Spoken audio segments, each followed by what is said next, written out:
Welcome folks to this quick let's play of Master of Magic. I mean, it's not gonna be quick, I'm probably gonna crash a few times. Let's go ahead and start a new game. This is a classic game, it's such a good game that you can play today and you're still gonna have fun. So we're gonna play on hard. Reasons. Okay, hard is a good compromise between challenge and wanting to chill a little bit, because impossible, you have to go in with a strategy, like death tomes, shadow demons, early game farm, so you can go and raise people from the dead, conquer everything with a shadow demon unit. Or you maybe want to go with Thorin as a life book user. You need to have a plan in motion to get through impossible. You cannot play impossible and be like a civilization player. You go through, get some cities, defend. No, it's not the way it works. Normally it's too easy, and hard is a good challenge, so we're gonna play that. Magic is gonna be normal. Magical nodes produce 1 point of power per map square covered. If you go powerful, magical nodes produce 1.5 points of power per map square. We don't care much about that. Land size I want to be large. This determines not the world size, but how many islands you have. So large means that most likely everybody will be on the same continent. There's gonna be probably 2 continents at best. Anyway, we're gonna make a custom card. I'm gonna choose Freya because I like blonde girls. So these books represent your tech tree, so to speak. So let's go through them. Life spell focus on healing, protections and inspirational enchantments, and planar travel. Life magic forcefully opposes the forces of death and mildly resists the forces of chaos. You cannot have life and death at the same time, by the way. That spells provide the summoning and controlling of death and the forces of darkness. That magic has powerful enchantments that strike disease and misfortune upon their enemies. Now, I've read about this magic and people say it's the weakest along with nature. I don't think so. I think life and death are absolutely powerful. In fact, 2 strategies for beating impossible revolved around life and death spells. So, whatever. Chaos spells deals primarily with corruption and destruction, calling upon the elemental forces of change. Indeed, you can cast volcanoes, you can have bad things happen. You have some buffs too, not bad buffs though. Nature spells controls the raw forces of earth and water, as well as fertility and growth. Sorcery spells focus on elemental forces of air and illusion. Sorcery also has a number of meta magic spells that resist and control other wither spells. So sorcery is not a bad school to have. It really gives you the edge you need, and it's really very powerful. With invisibility, flight, and you have phantom warriors, which is great for early game.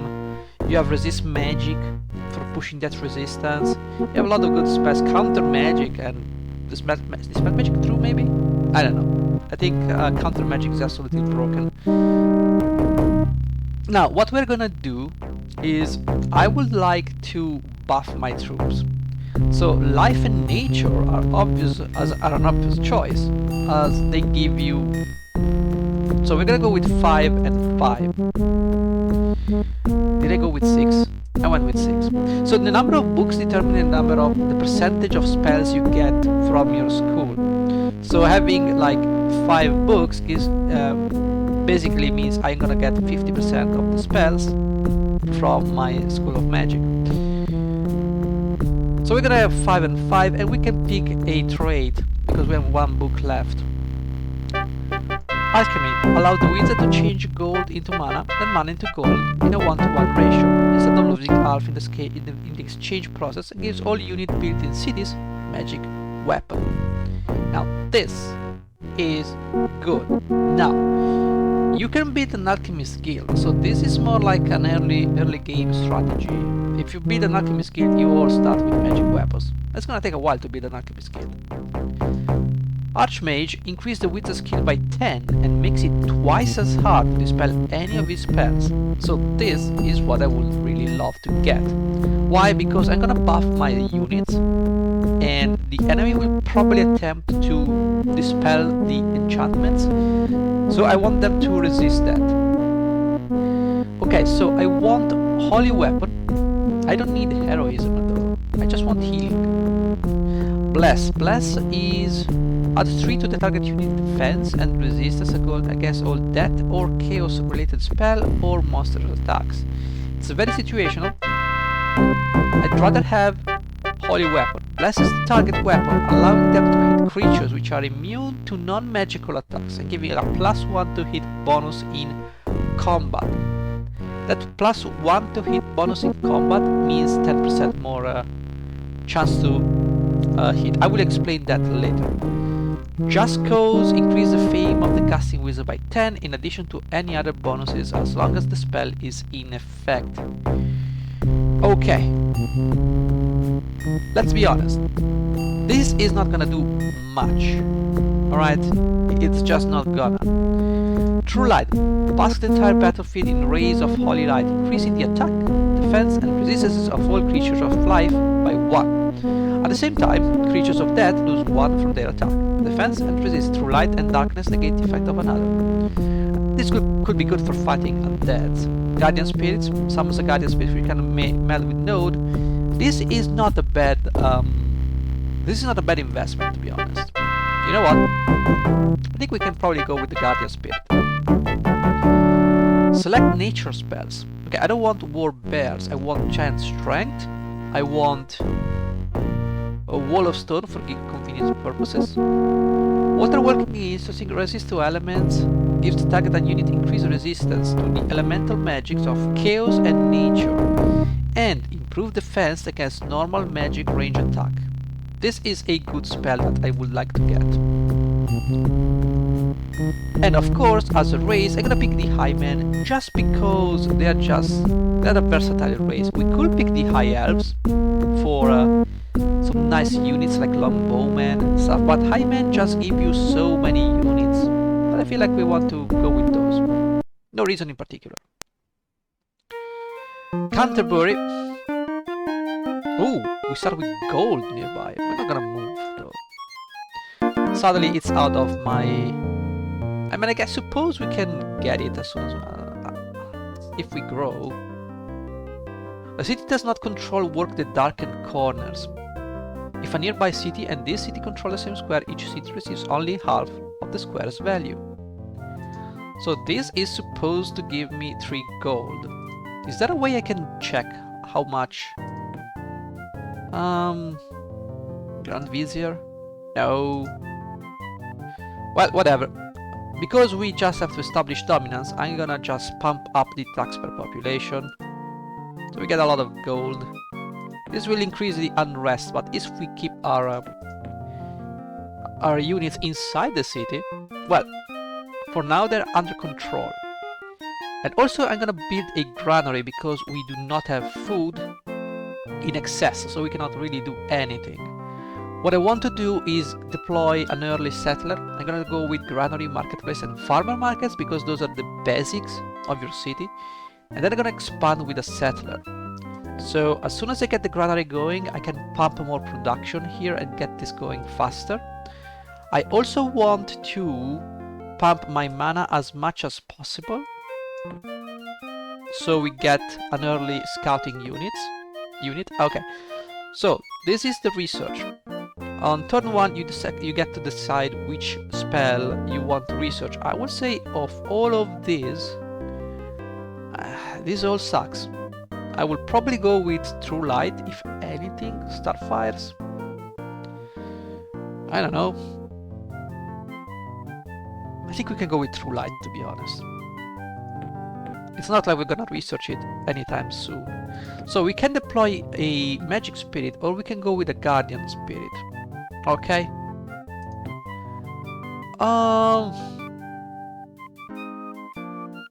I might deploy a Magic Spirit. Okay. We're gonna just check this thing. War Bears. Ghouls. And what about this one? Fire Giant. So all of this is doable, but not too much. Okay, I'm gonna go with the marketplace, and I'm gonna go with less farming people. Because less farming... Ooh! An abandoned keep, which gave me 30 gold.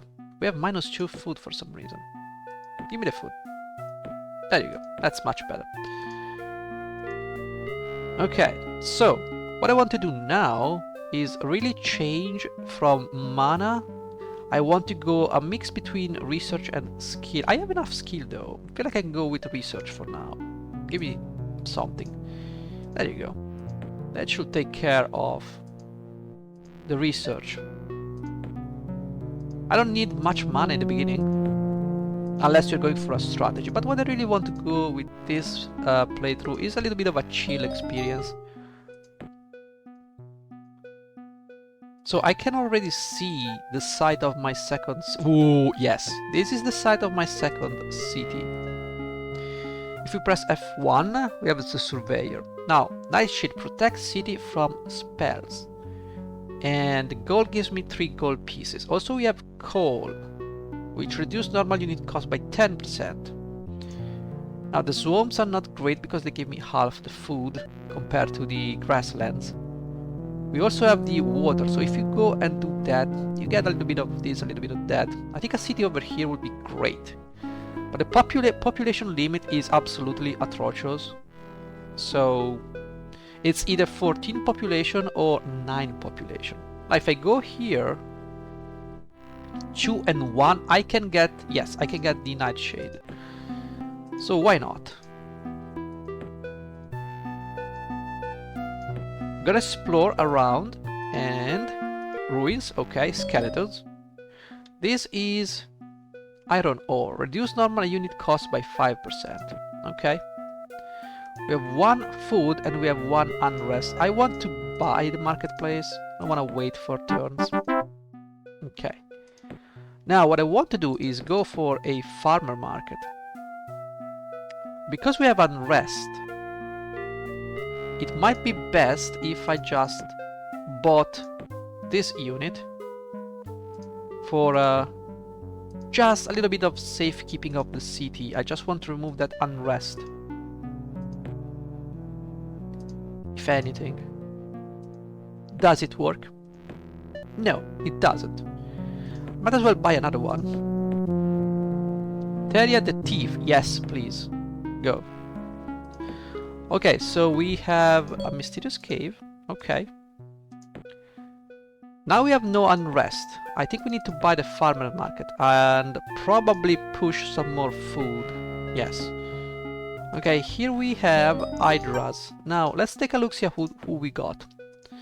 So Teria the Thief has agility +1 and charm. Charm heroes never fail a resistance roll. Okay. So we never fail. That is interesting. Is she basically immune to magic? Something like that? I don't know. Oh, it means that each one of these is gonna be... Okay. Agility. Increase the defense of the unit by 1 per level of experience. Okay, the way attack and defense work is... Wait, this defense? Does it mean the armor? Or the chance for armor to... Armor has a 30% chance to reduce 1 point of damage. So each shield, each icon represents an armor value of 1. Okay? So basically, when you get an attack, and it deals damage, you roll, and if you beat the 30% chance, you reduce 1 damage.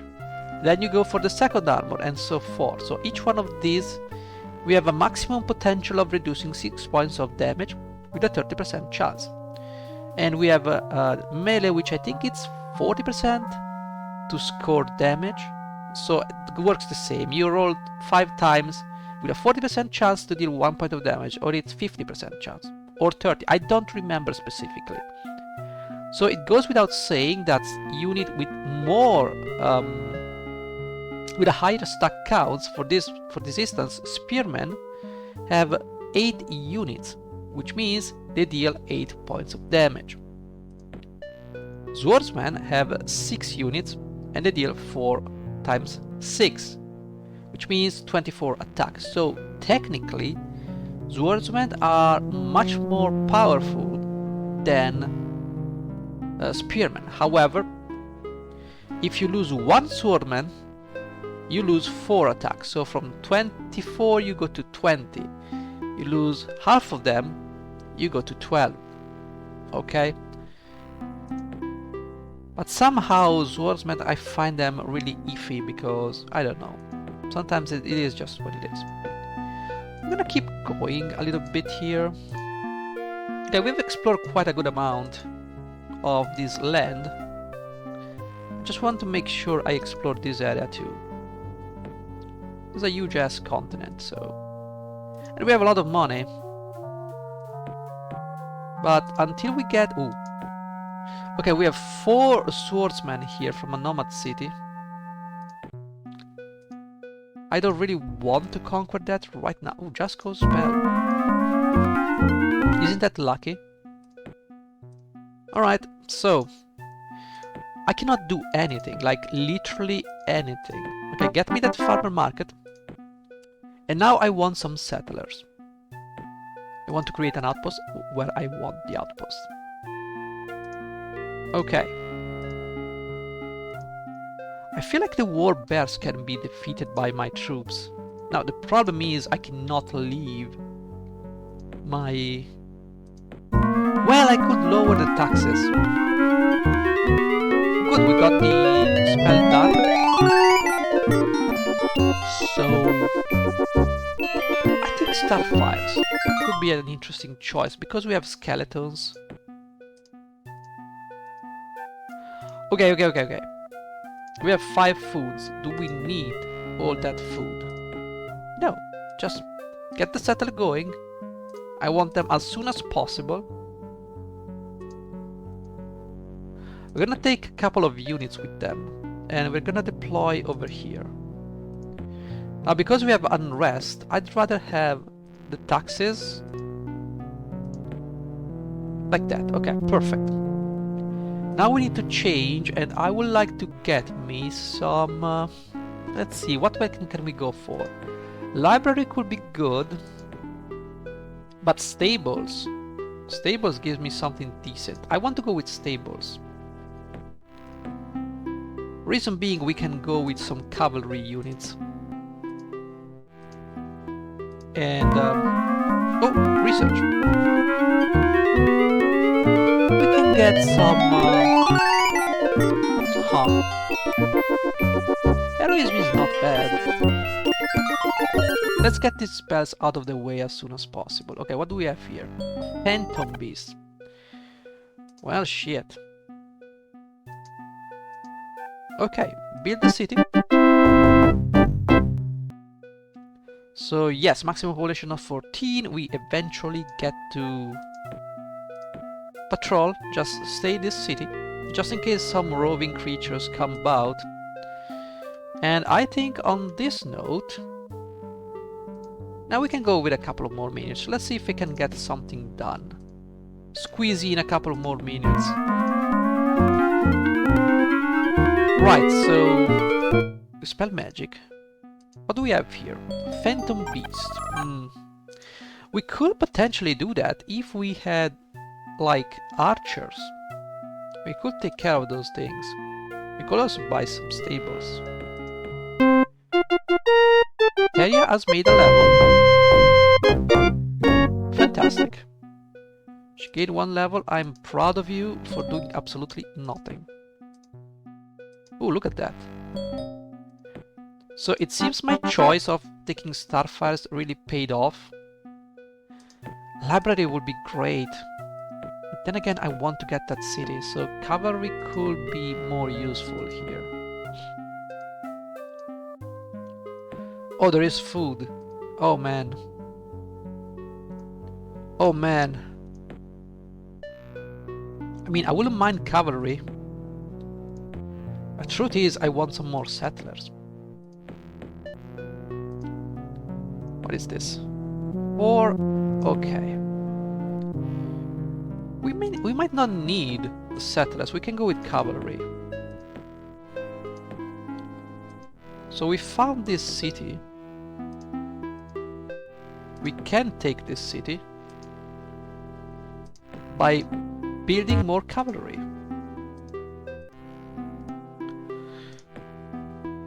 The hamlet of Birmingham actually became a city. Fantastic. So the first thing I want to do is go for a builder's hall. It's gonna take some turns, and yeah, eventually this city will grow. And you know what, maybe no, let's go with housing. This increase my growth rate. That's what I want. Okay, game. This is a bunch of saves that I made, but really didn't work out. So let's remove this one, and let's also empty this one. Okay, let's save one, and I'm gonna see you in the next one. I was not sure of making these LP, so that's why we have those. Thank you for watching, guys. I will see you in the next chill episode. Hopefully you will join me and have some chill time. You can listen to these videos, you don't have to watch them. So thank you again for watching. Bye bye.